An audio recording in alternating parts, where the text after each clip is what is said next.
হাসিনার যে কয়টা ইলেকশনের মাধ্যমে ক্ষমতায় আসছেন, বিশেষ করে 2014, তারপরে 19 নাকি 18 এরকম, তারপরে হলো 24-এ।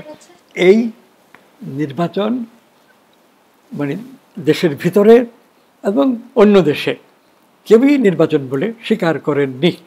নানাভাবে বিএনপি, জামায়াতে ইসলামী তারা মানে ওই নির্বাচন এর বিরোধিতা করেছেন যে এগুলো নির্বাচন হয়নি এবং শেখ হাসিনার নেতৃত্বে এই দেশে নির্বাচন হবে বলে কোনো সম্ভাবনা আমরা অনুভব করিনি। এইভাবে ওই মানে যারা আন্দোলনকারী তারা শেখ হাসিনাকে মাইনাস করে মানে সব হিসাব কিতাব করেছে।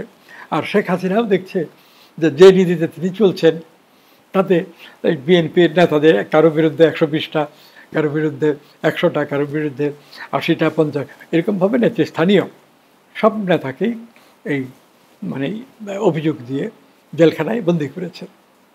হ্যাঁ, এই যে এত লোককে বন্দি করেছে, তারপরে আয়নাঘর আর কি বলে টর্চার সেন্টার, সেখানে মানুষকে নির্যাতন করা হয়েছে, এইসব খবর যখন প্রচারিত হচ্ছে তখন তো শেখ হাসিনার প্রতি মানুষের আর কোনো সহানুভূতি থাকলো না। এবং আওয়ামী লীগের যারা নেতাকর্মী তাদেরও অনেকে নিষ্ক্রিয় হয়ে গেছে যে সামনে একটা বিপদ আসবে, কীভাবে আসবে জানি না, কিন্তু একটা বিপদ অবশ্যই আসবে। তো এইরকমভাবে মানে শেখ হাসিনার পতন ঘটল।